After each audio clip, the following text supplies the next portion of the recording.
네, 매주 화요일 오전 6시 50분에는 염승환 이사님과 함께하는 시장 전망 그리고 시장에 대한 꿀 조언을 들을 수 있는 시간이 마련이 되어 있습니다. 오늘도 이른 아침부터 함께해 주시는 이베스트 투자증권의 염승환 이사님과 함께하겠습니다. 안녕하세요. 네, 안녕하세요. 네. 일단 국내 증시 얘기를 먼저 할까 하는데 수급적인 부분에 있어서 이사님, 선물 옵션 동시 만기 이후로 외국인들은 좀 태세 전환이 된 것 같은데 기관이 좀 꾸준하게 매수를 하더라고요. 네, 이제 보통 이제 연말에 항상 이게 반복돼요. 금융 투자 같은 경우 이제 연말에 이제 배당 앞두고 항상 이제 대규모 프로그램 매수를 동반해가지고 매수를 많이 하는 편이고, 그래서 보통 이게 12월 말까지 좀 이어진다라고 보시면 좋겠고, 그러니까 계절성이 좀 있다 이렇게 보시면 좀 좋을 것 같고, 그리고 뭐 지난달까지도 사실 뭐 투신이라든가 연기금도 주식을 많이 덜어놨는데 올해 내내 많이 이제 주식을 비워놨거든요. 그러다 보니까 연말 앞두고 이제 비워놨던 거 일부 좀 채워놓는, 또 내년 포트폴리오를 미리 좀 구축하는 거죠. 그래서 이제 12월 들어서 그동안 좀 매도로 일관했던, 특히 사실 금융투자는 뭐 그냥 프로그램 성격이 강하기 때문에 사실 그렇게 큰 의미는 없다고 보시면 좋겠고, 이 연기금과 투신이 장기 투자 성격의 좀 자금들이잖아요. 근데 이들이 계속해서 올해 내내 주식을 매도하다 보니까 외국인에 의해서 그냥 시장이 휘둘려 버리는 그런 모습들이 좀 많이 나왔는데, 일단 12월 들어와서 물론 이제 만기일 이후에 외국인이 조금 매도로 좀 전환이 된 건 사실이지만, 외국인들이 파는 걸 보시면 업종 내에서도요, 뭐 여전히 전기전자는 꾸준하게 매수하고 있고, 어제 같은 경우 뭐 카카오 그룹주라든가 이런 이제 서비스 업종, 게임주 위주로 팔았기 때문에 실제로 제가 봤을 때 외국인들이 뭐 이탈했다라고 좀 보기는 어려울 것 같고, 그리고 이제 연기금과 투신이 좀 굉장히 공격적으로 좀 들어오는 게 보이거든요. 12월 달 들어서 사실 지난주 금요일 날 투신이 2,500억을 샀어요, 하루에. 네. 제가 2,000억 넘는 걸 산 적이 거의 본 적이 없거든요, 단 하루에. 그래서 투신이라는 건 이제 펀드에서 들어온 자금들입니다. 이거를 이제 집행했다는 측면에서 굉장히 긍정적인 시그널이 좀 나온 것 같고, 연기금이 보통 3천 넘어가면 주식을 잘 안 삽니다. 오히려 파는 흐름이 많이 나왔는데, 지금 3천이 넘었는데도 좀 매일 사고 있거든요, 연기금이. 그런 걸 봤을 때는 연기금에 좀 올해 내내 이제 국내 주식 비중을 많이 줄여놨기 때문에 어느 정도 이제 매도할 뭐 그런 이제 목표치에 대한 좀 부담감이 많이 사라진 것 같아요.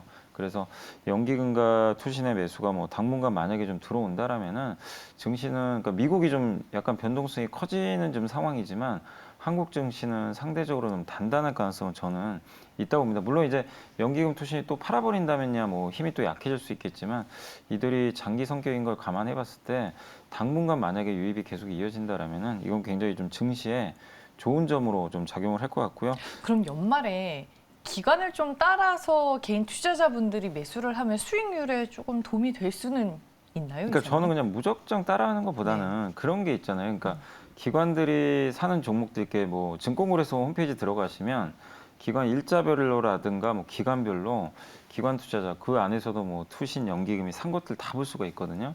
근데 그런 것들 보면은 최근에 가장 많이 산 기업이 뭐 예를 들면 제가 보니까 SK 이노베이션이에요. 투신이 샀던 종목 중에 대표적인 게.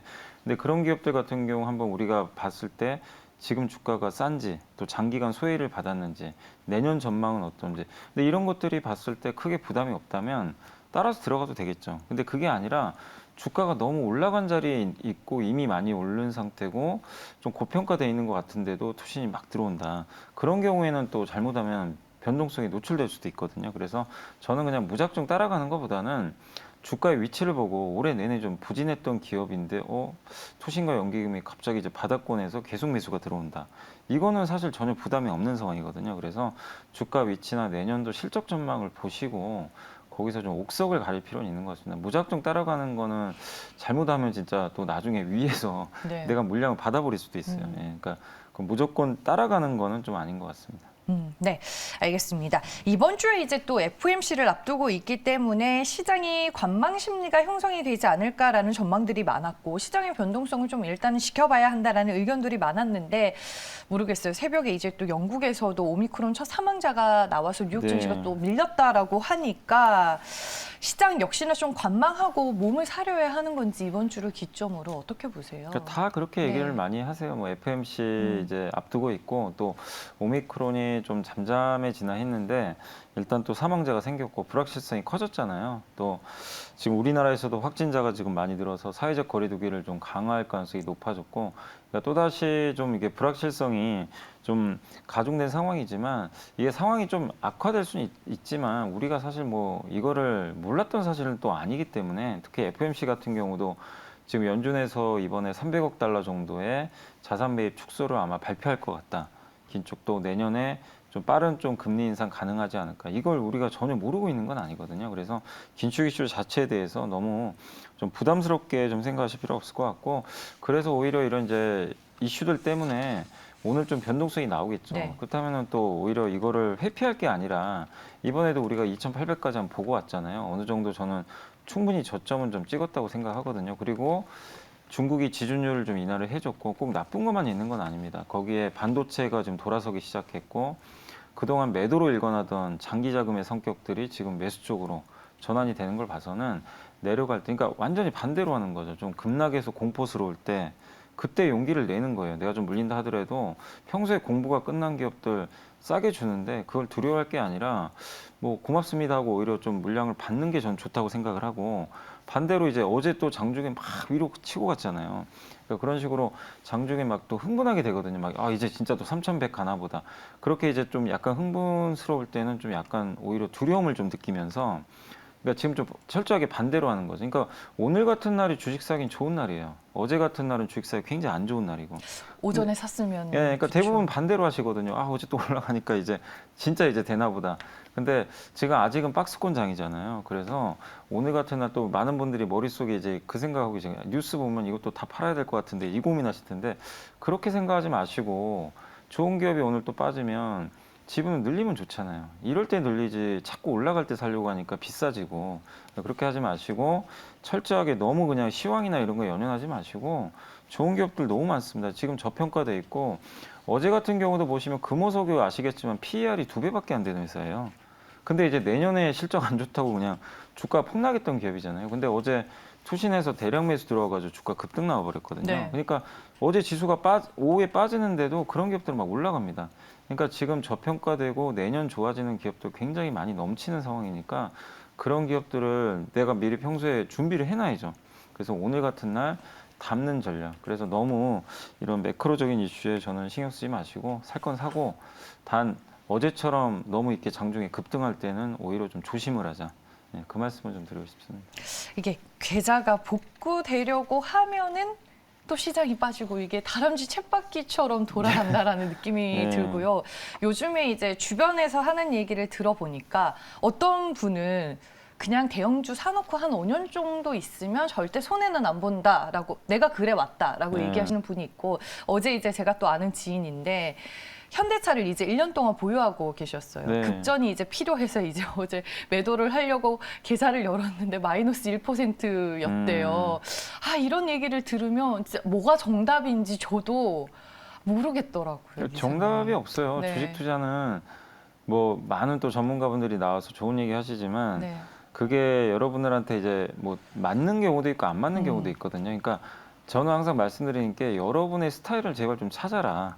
다 달라요. 어떤 사람한테는 이게 맞고 어떤 사람한테는 이게 맞고 공부할 때도 마찬가지잖아요. 다 공부법도 다르고 다 살아온 이력도 다 다르고 인생이 자체가 다른데 이 주식이란 복잡한 세계에서 사실 뭐 누구는 정답이고 누구는 오답이고 그런 게 어디 있겠어요. 자기한테 맞는 정답이 남한테 오답이에요. 그러니까 본인의 스타일을 제발 찾으시고 그러니까 아까 말씀하신 대로 5년 투자하는 거 적립식으로 어떤 분은 이런 분도 계세요. 그 일부 조금씩 현금 매일 나오는 거를 뭐 삼성전자만 매일 사시는 분도 계세요. 매일 사요 그냥. 그러면 지금 얼마나 많이 벌었겠어요 사실은. 그런 분도 계시고 한 번에 이제 직접 투자해서 물려 계신 분도 계시겠죠 비싼 가격에. 근데 그건 각자의 성향이거든요.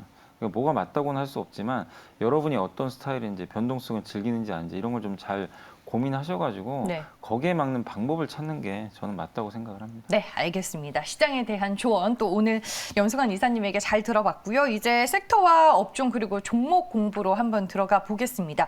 지난주에 이어서 국내 증시 어제 보니까 또 보안주들의 강세가 지속이 되던데 이 보안 관련주들의 상승 배경과 이유는 어떻게 봐야 될까요?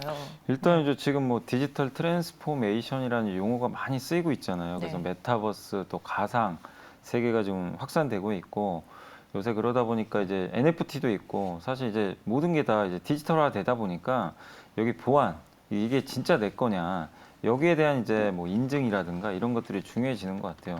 그래서 사실 이제 블록체인이라는 게 굉장히 보안에 또 강점이 있는 건 사실이지만 이 해킹에 대한 또 리스크들도 계속 나오다 보니까 결국 사이버 보안에 대한 이제 관심들이 좀 높아지는 것 같습니다. 그래서 계속해서 이쪽 시장 자체는 좀 커질 수밖에 없는 것 같고 또 미국도 그렇지만 우리 한국도 지금 이제 최근에 마이데이터 시범 서비스가 시작이 됐는데 이게 데이터를 이제 내가 갖게 되는 거거든, 데이터 주권을. 근데 이 데이터가 이제 그렇게 됐을 때는 결국 이 데이터를 얼마나 잘 소중하게 내가 가지고 가느냐. 그러니까 뭐 해킹도 당하지 않고 데이터를 얼마나 보안을 하느냐. 이것도 중요하거든요. 나의 소중한 개인 데이터가 뭐 아무한테나 함부로 들어가면 안 되고 내가 지정한 플랫폼 사업자한테만 들어가야 되거든요. 근데 그런 것들이 중간에 해킹을 당하게 되면은 굉장히 큰 피해가 예상이 되기 때문에 사실 지금 데이터가 돈이 되는 시대잖아요. 그래서 그런 디지털화 또 데이터화되는 이런 시대에서 이 어떻게 보면 이제 해킹과 관련한 이런 리스크들에 노출될 수밖에 없기 때문에 사이버 보안에 대한 관심도는 뭐 우리나라뿐만 아니라 전 세계적으로 확산이 될 수밖에 없는 것 같습니다. 근데 그 안에서 얼마나 기업들이 돈을 잘 벌지는, 그러니까 제가 이렇게 딱 찾아봐도 이 사이버, 그러니까 보안 관련주 중에서 그렇게 뭐 특출나게 돈을 막 잘 벌거나 그런 기업은 많이 보이진 않아요. 한 번씩 테마성 재료로 이렇게 주가가 급등 나오긴 하는데 보면은 결국 연속성이 좀 없어요. 왜냐하면 뭔가 압도적인 퍼포먼스로 실적을 쭉쭉쭉 내줘야 되는데 그런 게 잘 안 나오다 보니까 가다 부러지고 다시 좀 올라가고 이런 것들이 반복되는데 그 안에서 좀 검증된 회사를 잘 여러분들이 좀 골라내셔야 될 것 같아요. 그래서 뭐 무조건 사이버 보안이니까 된다 이거보다도 그 안에서 종목을 좀 잘 선택하시고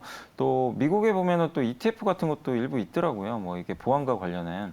그래서 차라리 내가 기업이 어렵다면 ETF에 투자 한번 해보시는 것도 좀 좋은 전략이 될 것 같습니다. 근데 지금 뭐 보안 섹터에서 그나마 좀 대장주의 성격을 가지고 있는 종목이 지니언스인가요? 잘 모르겠습니다. 아, 그래요? 지니어스인지. 아, 그래요? 제가 별로 그쪽에 관심이 없어서. 알겠습니다. 네. 그러면 애플카 이슈와 관련된 종목으로 넘어가겠습니다. 오늘도 이제 아침부터 새벽반에서 이제 LG전자, 뭐 애플카 이슈 얘기를 하시는데 애플카 이슈만 나오면 요즘에는 LG전자가 또 반응을 하고 있습니다. 시장에서는 기정사실화되는 분위기인 것 같고 어제 또 나온 의견들을 보니까 LG전자 역시나 실적 기대감이 크더라고요. 네. 그리고 연초에 또 주가가 좋은 경향이 있잖아요. 네, LG전자가 이제 어제 모처럼 올라갔는데 네. LG그룹 전체가 다 좋아요.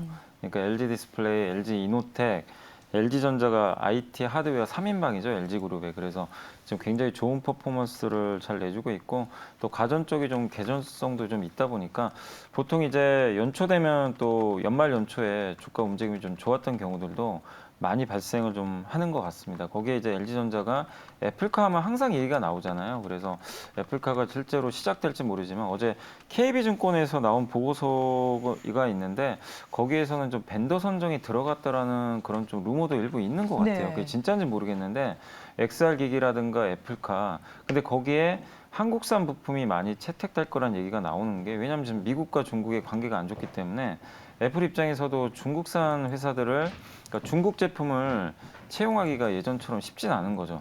뭐 실제 애플 아이폰에도 예전에 그 오필림인가요? 그 회사가 퇴출된 걸로 알고 있거든요. LG 이노텍의 경쟁사인데, 그러니까 한마디로 중국을 좀 배제한 상태라면 우리나라에서는 애플 벤더로서는 LG 그룹이 가장 또 많이 납품을 하고 있기 때문에 계속 주목을 받는 것 같습니다. 그래서 LG전자가 좀 부진했지만 뭐 어쨌든 지금 마그마랑 지금 합작사도 설립을 했고 또 뭐 충분한 지금 뭐 경험도 좀 보유하고 있기 때문에 전 충분히 가능성은 있다. 다만 이제 주의하실 건 이게 확정된 상황이 절대 아니거든요. 그래서 여러분들이 투자하실 때는 확실하게 뭐 100%라는 단정은 짓지 마시고 가능성에 좀 베팅을 하는 그런 전략이 좀 필요할 것 같습니다. 여기에서 이제 우리가 또 확장해서 볼 수 있는 섹터가 자율주행인데 자율주행 이쪽도 이미 지난주부터 관련주들이 많이 움직였고 내년에 좀 주도 섹터로 자율주행 쪽을 보는 분들이 많더라고요. 이사님께서는 어떻게 뭐 보세요? 내년이 될지 내후년이 될지 모르겠지만 이건 뭐 무조건 오는 미래죠, 그냥. 예, 테슬라도 하고 있고 하니까 반드시 오는 미래니까 공부하시고 준비는 하셔야 될 것 같고요. 여기서 과연 어떤 기업들이 수혜를 받을 거냐. 내년에 현대차가 국내 서울에 로보택시를 출시한다는 얘기가 있더라고요. 또 2023년도엔 미국 쪽에 지금 이제 로보택시 아이오닉 5를 모델로 한 그게 출시를 앞두고 있기 때문에 자율주행 경쟁은 치열해질 텐데 여기서 결국 가장 중요한 게 소프트웨어거든요. 그래서 현대차 그룹의 소프트웨어를 담당하는 회사가 바로 현대오토에버거든요. 거의 유일한 업체죠. 그래서 현대오토에버에 대한 장기적인 관심. 어떻게 보면 이 소프트웨어 경쟁력이 높아야 자율주행을 구현을 할 수가 있거든요. 그래서 현대차 그룹에서 여기에 투자를 많이 한다고 저는 보고 있습니다. 그래서 현대오토에버 좀 계속해서 장기 관심 필요하지 않을까 싶습니다. 네, 안 그래도 뭐 자율주행 얘기하면서 현대오토에버 지금 많이들 네, 얘기하시던데 자, 이사님께서도 이 종목에 대해서 또 코멘트를 해주셨습니다. 지난주에 이제 이사님이 소개해주고 가셨던 동성 화이팅이 또 어제 주가가 좋아서 이거 코멘트 들어보고 우리가 연말에 좀 수익률 효과를 볼 수 있는 종목으로 오늘은 마지막에 들어볼게요. 동성화인텍 같은 경우도 어차피 이제 LNG 그때도 이제 포인트가 네. 지금 LNG 수주가 너무 많아가지고 아니 오죽했으면 한 애널리스트가 제목에다가 제발 그만 좀 하라고 썼을까요? 제가 너무 그거 보고 좀 너무 좀 이게 씁쓸하더라고요. 약간 이제 웃기긴 한데 씁쓸한 게 뭐냐면 얼마나 피크아웃이 공포가 있으면 맞아요. 올해 너무 잘 받으면 내년이 안 좋다는 거죠. 그러니까 제발 좀 그만 좀 받자. 약간 이런 논리인데 저는 그러니까 그 자체가 이제 너무 피크아웃에 대한 공포인데 그만큼 수주 잘 받는 거니까 LNG 사업 뭐 내년에도 되게 좋을 것 같고 이미 내년에 30척 확보됐다는 얘기도 있더라고요. 그래서 LNG 선에 특화된 기업이 바로 한국카본이나 동성화이텍 같은 기자재 업체잖아요. 그래서 당연히 수혜를 받을 수 있으니까 여전히 좀 긍정적인 관점에서 뭐 꾸준하게 하면 내년 상반기까지는 보유해 보시는 거 좋을 것 같고 오늘은 일단 이제 전략은 뭐 장이 좀 흔들리겠죠. 오늘 또 3천 깨져서 출발할 텐데 네. 그럴 때 저는 반차바 요새 이제 계속 반도체, 자동차, 바이오 이 세 개가 사실 올해 최고 못난이 업종 중에 하나입니다. 세 개 다. 근데 이제 12월 들어서 지금 반전이 발생하고 있으니까 이쪽에 대해서 비중을 좀 확대해 보시는 전략 좀 필요할 것 같고 그래서 관심 종목으로는 제가 두 개 좀 말씀드리고 싶은 게 하나가 이제 워닝 머티리얼즈 하나가 바이오 쪽에서는 ABL 바이오 좀 관심 가져보시고 워닝 머티리얼즈가 특수 소재, 반도체, 특수가스 업체인데 주가 너무 안 갔어요. 근데 지금 SK 머티리얼즈가 SK랑 합병해가지고 이제 없어져 버렸어요. SK 안으로 들어가니까 특수가스 선택할 기업이 별로 없어요. 그러니까 워닝 머티리얼즈 외에는 마땅한 대안이 없고 지금 PER도 한 7, 8배밖에 안 될 정도로 너무 지금 저렴한 상황입니다. 이 가스 업체가 PER이 10배가 안 된다는 거는 상당히 심각한 좀 저평가 상태고 워닝 머티리얼 여전히 실적도 좋고 지금 공정 쪽으로도 뭐 특수가스 이 공급들이 많이 늘어나고 있기 때문에 긍정적으로 한번 보시면 좀 좋을 것 같고 그리고 ABL 바이오도 제가 요새 바이오 쪽도 좀 계속 보고 있는데 요새 뭐가 바뀌었냐면 애널리스트들이 바이오 기업 애널리스트도요 그 11월까지는요 거의 기업에 대한 리포트를 잘 안 썼어요. 거의 안 나와요. 그리고 의견도 그냥 이제 사실 나열에 그쳤는데 요즘 12월 들어서 좀 바뀌었어요 분위기가 섹터 분위기가 좋아지니까 좀 긍정적인 멘트들이 많이 달려요. 그래서 ABL 바이오도 사실 저희 당사에 그 강하나 연구원이 강하나 애널리스트요. 네. 이제 보고서를 썼는데 이 회사가 이제 이중항체 관련주로 좀 많이 유명해졌지만 일단 뇌 신경계 질환에 대한 요새 그러니까 이게 고령화될수록 뇌 질환이 좀 걸릴 확률이 좀 높잖아요. 치매, 알츠하이머. 근데 그쪽과 관련해 이제 치료제 시장이 좀 커지고 있는데 이 바이오젠의 아두카누맘이 이제 치매 치료제로 한번 승인을 좀 받았었잖아요. 거기에 관련해 가지고 이 회사가 갖고 있는 기술보다 조금 더 나은 어떤 플랫폼 기술을 좀 가지고 있다라는 내용이 그 보고서 안에 좀 담겨 있습니다. 물론 이제 임상은 계속 해봐야 되겠지만 그래서 이 에이빌 바이오가 뇌질환 치료제 쪽으로도 기술력을 지금 확장을 좀 시키고 있고 또 다음 달에 JP모건 헬스케어 컨퍼런스까지 열리거든요. 그러니까 그런 걸 봤을 때 한번 관심을 가져볼 필요는 있는 것 같아요. 그러니까 지금은 우리가 너무 좋았던 기업에 집중하는 것보다는 지금 못 오른 섹터도 있잖아요. 그 안에서 뭔가 플러스 알파가 나올 기관들이 한번 좀 사볼 만한 그런 기업이 뭐가 있을까? 그런 쪽에 포커스를 맞추시고 한번 계속 종목을 찾아보시면 좋을 것 같습니다. 네, 알겠습니다. 쫓아가고 따라가는 매매보다는 펀더멘털 자체가 좀 탄탄한 기업들 위주로 보자라고 말씀해 주셨고 반차바 저는 오늘 처음 들었는데 그냥 한번 네, 이 키워드를 한번 기억해 보도록 하겠습니다. 네, 오늘 염승환 이사님은 여기에서 보내드리겠습니다. 좋은 말씀 고맙습니다. 네, 감사합니다.